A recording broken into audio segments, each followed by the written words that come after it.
Hello students, today we are going to see new chapter number 5. Chapter 5 oscillations. Oscillationचा meaning काय होतो बरं? दोलन. Vibration म्हणजे कंपन. रिव्होल्यूशन म्हणजे सर्कलवरचा एक चक्कर, राऊंड. तर तसं ऑसिलेशन म्हणजे दोलन. पेंडुलम जाणे येणे, पेंडुलम जाणे येणे. आपण झुला म्हणतो, झुला, झोका, झोपाळा. तर तो जो झोका आहे किंवा झुला किंवा झोपाळा आहे तो जातो येतो, त्याच रस्त्यावरती जातो येतो. तर याला ऑसिलेशन्स असं म्हणू शकतात. शिवणयंत्राची सुई, शिवणयंत्राची सुई. Motion of a needle of a sewing machine is to and fro. Any spring, स्प्रिंगची मोशन. हे सगळे ऑसिलेशनचे एक्झाम्पल्स आहेत. तर बघा, ऑसिलेशन्स ह्या चॅप्टरमध्ये पहिल्याने बघणार आहेत आपण. Topic number 5.1 introduction. Can you recall text page number 109. What do you mean by linear and angular motion? आता बघा, लिनियर म्हणजे लाईन, लाईन म्हणजे रेशियो, रेशियो म्हणजे जी लाईनमध्ये मोशन असेल, एकाच रस्त्यावरती जाणे, त्याच रस्त्यावरती परत येणे, त्याला लिनियर म्हणू शकतो. आणि अँग्युलर म्हणजे काय? तर सर्कलचा आर्क म्हणजे कंस, छोटासा तुकडा, असा सर्कलचा छोटासा तुकडा, अशी परत परत त्याच्यावर जाणे येणे, जाणे येणे. या आर्कवरती जर मोशन असेल तर तिला अँग्युलर मोशन असे म्हणतात. तर बघा, डेफिनेशन काय आहे. दोन डेफिनेशन बघायचे आहेत किंवा त्याचा अर्थ बघायचा आहे. What do you mean by linear and angular motion? तर बघा, an object when moves in a straight line then it is said to have linear motion. जो ऑब्जेक्ट सरळ रेषेत, straight line, an object when moves or which moves in a straight line then it is said to have linear motion. तर तो linear motion मध्ये आहे असे म्हणतात. आता an object when revolves around a fixed point, revolves around a fixed point, fixed point is the center of the circle, revolves around a fixed point म्हणजे सर्कलच्या सेंटरच्या अराउंड तो फिरतच आहे, फिरतच आहे. और रोटेट्स अराउंड इटसेल्फ, नाहीतर स्वतःभोवती रोटेट होतोय. सर्कलमध्ये एका पॉइंटच्या अराउंड सर्कम्फरन्सवरती फिरत आहे, अथवा तो स्वतःच एका ॲक्सिसच्या अराउंड रोटेट होत आहे. Itself rotates around itself, then it is said to have angular motion. तर त्याला अँग्युलर मोशन मध्ये तो फिरत आहे असे म्हणतात. समजलं? मग an object when moves in a straight line then it is said to have linear motion. An object when revolves around a fixed point or rotates around itself then it is said to have angular motion. What is meant by harmonic motion? आता harmonic या शब्दाचा अर्थ काय होतो हे बघा. आपल्या बॉडीमध्ये वेगवेगळे हार्मोन्स सिक्रेट होतात, एन्झाइम्स पण सिक्रेट होतात. पण एन्झाइम्स आणि हार्मोन्स मध्ये काय फरक आहे? एन्झाइम्स हे केव्हा पण सिक्रेट होतात, जशी शरीराला गरज लागली तशी. पण हार्मोन्स हे आपलं वय अमुक इतकं झालं की तो सिक्रेट होणार, बरोबर? आता फॉर एक्झाम्पल, पबर्टी लेवलमध्ये चिल्ड्रन्स जेव्हा येतात तर त्यांच्यामधून एक स्पेशल टाईपचा हार्मोन्स सिक्रेट होतो. मग त्याला हार्मोन्स म्हणजे काहीतरी पिरियड नंतर तो सिक्रेट होतो, असं इम्पॉर्टन्स आहे. तर हार्मोनिक म्हणजे पुन्हा पुन्हा. तर बघा, harmonic motion, what is meant by harmonic motion? And oscillatory motion.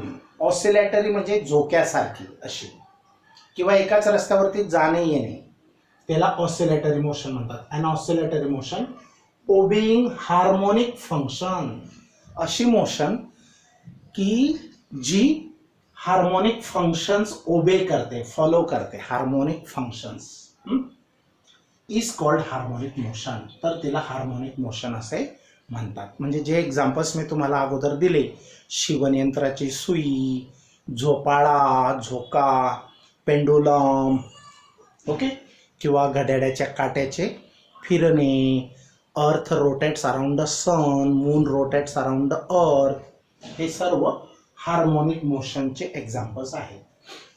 आता एक्सप्लेनेशन येणार नाही, एक्झामला येणार नाही, पण ते समजलं तरच पुढचा पार्ट समजू शकतो, म्हणून ते घ्यावं लागतंय. आता explanation of periodic motion. Periodic जी मोशनमध्ये एक चक्कर मारायला जेवढा वेळ लागतो तेवढाच दुसरा चक्कर मारायला वेळ लागतो. प्रत्येक चक्करला वेळ सारखा असेल तर तिला पिरियॉडिक मोशन असे म्हणतात.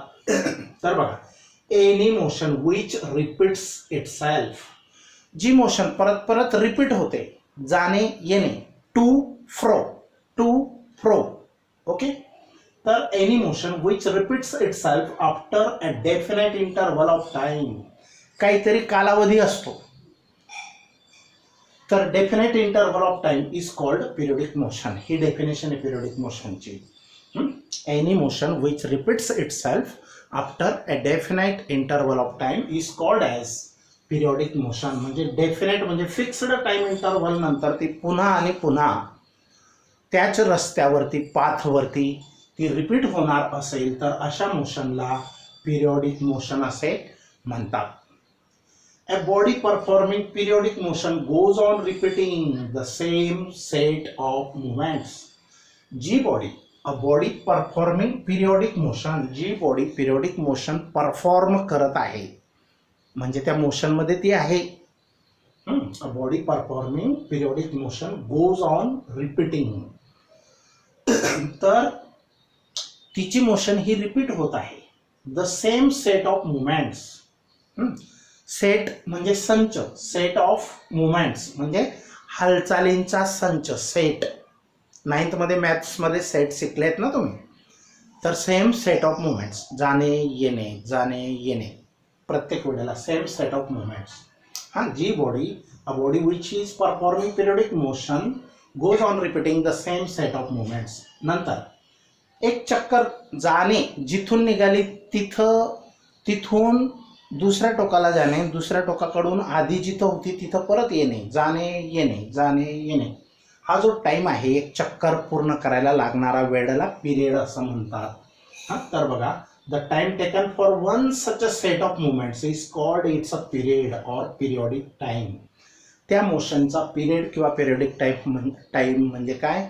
One such a set of movements, one such a set of movements म्हणजे हालचालींचा एक संच ला म्हणायचं पिरियडिक टाइम, किंवा त्याला लागणारा वेळ, टाइम टेकन टू कम्प्लीट, किंवा the time taken for one such a set of movements is called it's period or periodic time. At the end of each set of the movements, the state of the body is the same as that of the beginning. म्हणजे at the end of each set, एक संचाच्या सरते शेवटी, संच म्हणजे आधी. आता बघा, हा ए बी रस्ता आहे, ए बी रस्ता आहे, हा त्याच्या मधला पॉइंट ओ किंवा मेन पोझिशन आहे. ए कडून बी ओ ला जाईल, ओ कडून बी ला जाईल, बी कडून ओ ला, ओ कडून ए ला. तर एक चक्कर झाला, जेवढा टाइम लागला, इथून निघाला, इथं गेलं, तिथून परत इथं आलं, जेवढा वेळ लागला, that is periodic time or a period of that motion. आणि त्याच्यानंतर एक संच म्हणजे काय? असं जाणं येणं चालूच आहे, पण इथून एकदा तिकडे गेली, तिथून एकदा इथं आली बॉडी, तर एक सेट पूर्ण झाला मुवमेंट्सचा, आणि तो सेम असतो प्रत्येक वेळेला set. At the end of each set of movements, the state of the body, बॉडीची जी स्टेट आहे, अवस्था आहे, is the same as that at the beginning. म्हणजे सुरुवातीला जशी होती तशीच परत ती रिगेन करते. म्हणजे प्रत्येक सेटला ती सारख्याच मुवमेंट्स करते. आता एक्झाम्पल बघा, motion of moon around the अर्थ.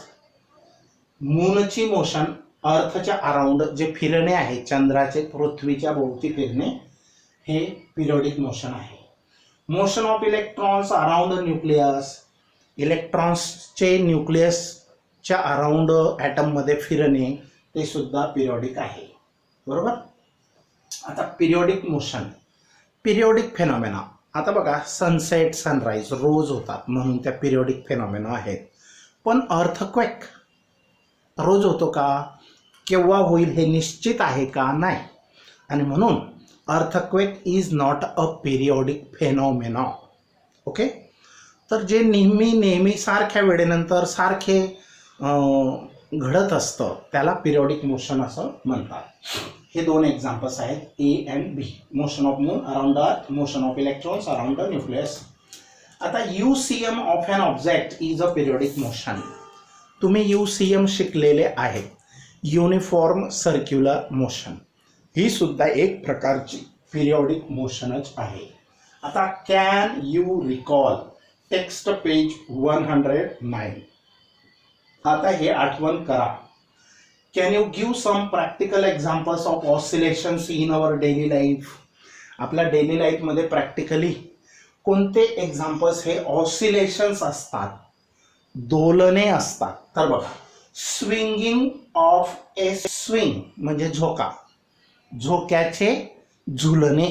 Swinging of a swing, swing म्हणजे झोपाळा किंवा बंगडी. हां, स्विंगिंग फिरत आहे म्हणजे swinging, swinging of a swing. नंतर motion of the pendulum of a clock, घड्याळाच्या दोलकची मोशन पुन्हा आणि पुन्हा. तिसरं एक्झाम्पल आहे vibrations of a guitar or violin string. String म्हणजे दोरी, धागा, तार.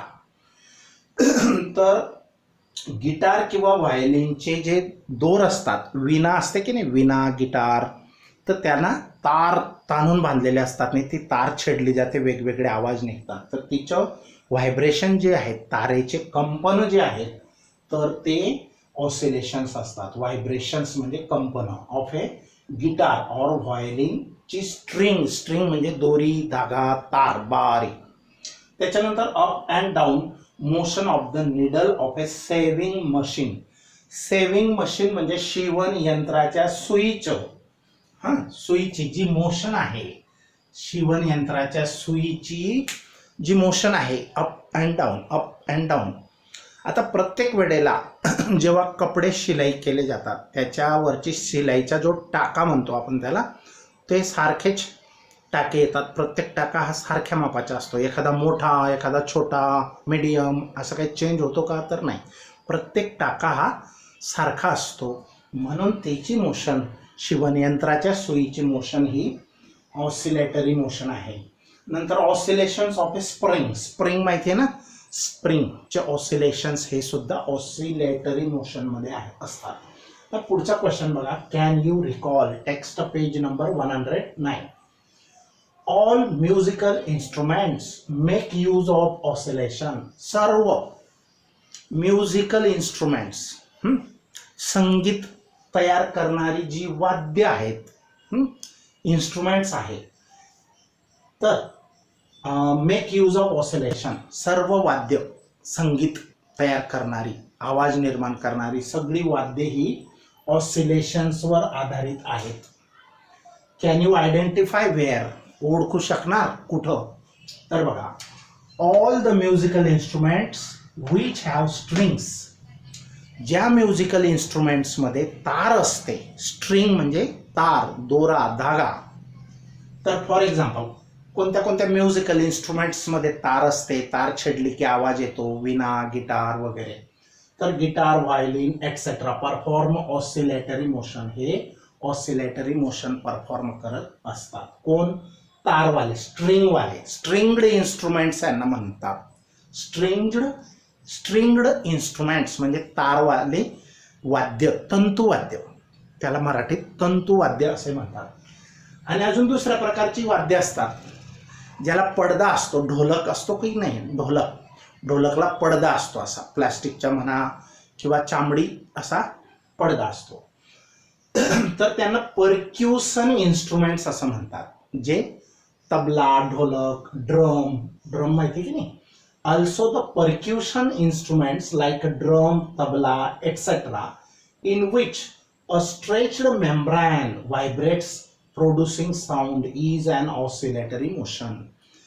ढोलक जो असतो, तबला जो असतो, त्याला एक मेम्ब्रेन असते. मेम्ब्रेन म्हणजे चामडी पडदा असतो किंवा प्लास्टिकच्या फायबरचा पडदा असतो आणि त्याला टाईट बांधलेलं असतं आणि त्याच्यावर अशी आपण थाप मारली की आवाज तयार होतो. मग त्याचे कंपन होतात. त्या पडद्याची कंपन ही एक ऑसिलेटरी मोशनच आहे. ओके, हे एक्झाम्पल्स आहेत. त्याच्यानंतर क्वेश्चन बघा, define linear SHM, angular SHM. आता SHM म्हणजे simple harmonic motion. Simple harmonic motion, linear simple harmonic motion and angular simple harmonic motion. Harmonic म्हणजे पुन्हा पुन्हा सातत्य, ठराविक इंटरवल नंतर पुन्हा पुन्हा आणि प्रत्येक चक्करला लागणारा वेळ हा सारखाच असेल, त्याला हार्मोनिक मोशन असे म्हणतात. तर बघा, लिनियर SHM ची डेफिनेशन पहिल्याने आपण फक्त SHM ची डेफिनेशन बघूया आणि मग लिनियर SHM आणि अँग्युलर SHM बघूया. आता फक्त SHM म्हणजे काय, डेफिनेशन ऑफ SHM. तर बघा, the oscillatory periodic motion. Oscillatory, oscillation म्हणजे दोलनात्मक, पिरियॉडिक म्हणजे प्रत्येक चक्करला सारखा वेळ असेल, ठराविक कालावधीनंतर. The motion repeats itself after a fixed time interval, that is periodic. The oscillatory periodic motion in which every particle of the oscillating body moves to and fro. अशी ऑसिलेटरी पिरियडिक मोशन की ज्या motion मध्ये in which every particle of the oscillating body, oscillating बॉडीचं प्रत्येक particle हे moves, जा कसं move होतं, टू अँड फ्रो, जाणे येणे, खाली वर. आडवं असेल तर टू अँड फ्रो, खाली वर असेल तर up and down, to and fro about its mean position. Mean position म्हणजे काय, आता शिवणयंत्राची सुई इथं आहे, ती त्याच्या खाली पण जाईल आणि इथून वरती पण जाईल. या मधल्या पोझिशनला मीन किंवा इक्विलिब्रियम पोझिशन असे म्हणतात. मेन म्हणजे मधली. आता बघा, हा AB रस्ता आहे, पाथ आहे, AB पाथ, आणि हा मिडल पॉइंट आहे ना, हा मेन पॉइंट आहे. शिवणयंत्राची सुई इथून तिथं जाईल, तिथून इथं येईल. मग मधल्या पोझिशनच्या अराउंड, आजूला आणि बाजूला, आजूला बाजूला, अशा प्रकारे त्या मेन पोझिशनच्या ह्या दोघांना टोकाच्या किंवा एक्स्ट्रीम पोझिशन असे म्हणतात. Left extreme position, right extreme position. Extreme, left आणि राईट ह्या दोन एक्स्ट्रीम पोझिशन असतात आणि त्यांच्या मधली पोझिशनला मेन किंवा इक्विलिब्रियम पोझिशन असे म्हणतो आपण. तर the oscillatory periodic motion in which every particle of the oscillating body moves to and fro about its mean position. तर मेन पोझिशनच्या अबाउट टू अँड फ्रो, त्या मेन पोझिशनच्या आजू आणि बाजूला त्या बॉडीची मोशन होत असते, मुव्हिंग होत असते. Along a certain fixed path is called simple harmonic motion. Along a certain fixed path, एक रस्ता फिक्स असतो आणि अलॉंग म्हणजे च्यावरती, एका रस्त्यावरती फिक्स्ड पाथ वरती ती मोशन घडत असते. त्या मोशनला म्हणायचं is called simple harmonic motion. In short, simple म्हणजे यस, हार्मोनिक म्हणजे यच, मोशन म्हणजे यम. समजलं मग डेफिनेशन. तर बघा, SHM ची फक्त SHM, बरं, लिनियर नाही, फक्त SHM. बघा, the oscillating periodic motion in which every particle of the oscillating body moves to and fro about its mean position along a certain fixed path is called as simple harmonic motion. आता ह्याचे प्रकार, दोन प्रकार आहेत. Simple harmonic मोशनचे दोन प्रकार आहेत, linear simple harmonic motion and angular simple harmonic motion. In short it is called SHM. तर बघा, पहिली लिनियर SHM म्हणजे काय, if the path followed bye particle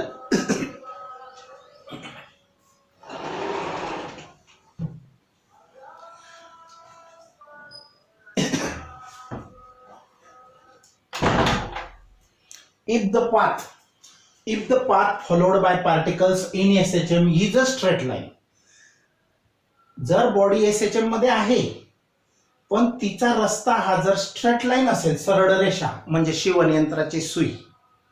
if the path followed by particles in SHM is straight line, the motion is said to be linear motion, linear SHM. तर अशा SHM ला linear SHM असे म्हणावे.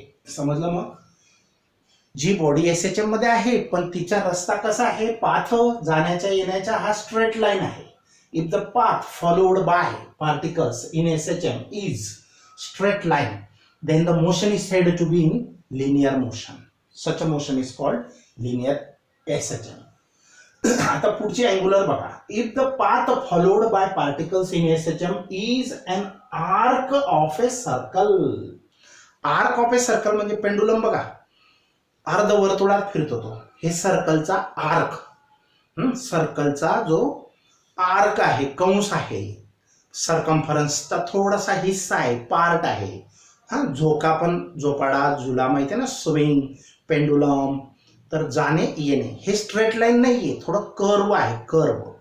तर अशी जर मोशन असेल तर तिला अँगुलर SHM असे म्हणावे. समजतंय? बघा.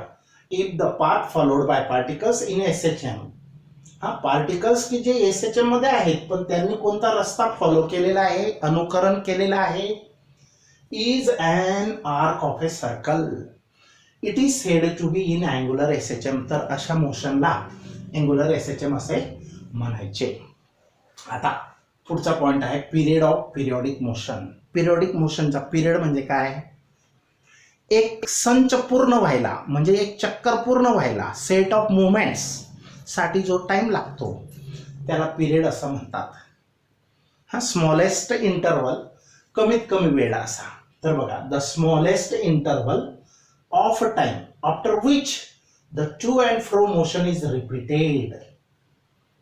असा स्मॉलेस्ट टाइम इंटरवल की तो झाला की त्याच्यानंतर तो पूर्ण म्हणजे तो जो वेळ आहे, स्मॉलेस्ट इंटरवल ऑफ टाइम आहे, आफ्टर विच की त्या वेळानंतर पुन्हा आणि पुन्हा, which after which the to and fro motion is repeated. ती to and fro motion repeat होते, पुन्हा आणि पुन्हा रिपीट होते, is called, it's a period, T capital, of periodic motion. आता फ्रिक्वेन्सी ऑफ पिरियोडिक मोशन म्हणजे काय? एक सेकंडमध्ये किंवा युनिट टाइम मध्ये जितके ऑसिलेशन झाले, ऑसिलेशन म्हणजे चक्कर, दोलन, त्याला म्हणायचं फ्रिक्वेन्सी. ऑसिलेशन्सची संख्या एक सेकंडमध्ये पूर्ण होणारी, 2 असोत, 2.5 असोत, 2.25 असोत, 1.5 असोत, 2.25 असोत, किती पण असोत. तर बघा, फ्रिक्वेन्सी ऑफ पिरियोडिक मोशन म्हणजे काय? The number of oscillations completed per unit time. Number of oscillation म्हणजे किती ऑसिलेशन्स कंप्लीट केले, पूर्ण केले. पूर्ण म्हणजे अख्खे झाले तरच फ्रिक्वेन्सी म्हणायची असं नाही. 2.5, 2.14 असं. तर the number of oscillations completed per unit time is called the frequency n, denoted by letter n of the periodic motion. आता त्याच्यानंतर क्वेश्चन आहे, can you tell, text page number 109, is the motion of a leaf of a tree blowing in the wind periodic.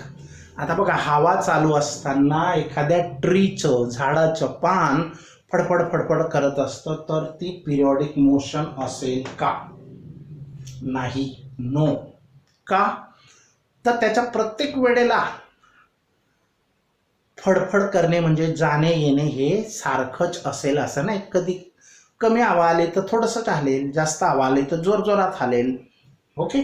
तर no, oscillations of leaf do not have a fixed period. Oscillation म्हणजे एक चक्कर पूर्ण व्हायला लीफला, leaf म्हणजे पान, झाडाचं पान, त्याला सारखाच पिरियड असेल असे नाही. पहिल्या वेळेला वेगळा टाइम असेल, दुसऱ्या वेळेला जास्त टाइम असेल, असं प्रत्येक वेळेला वेगवेगळा टाइम असू शकतो. म्हणून त्याची मोशन जी आहे, लीफ म्हणजे झाडाच्या पानाचे फडफडणे, विसलिंग काय म्हणतात त्याला, रसलिंग, तर is have not a fixed period, so it is not a periodic motion. Okay, now will stop here.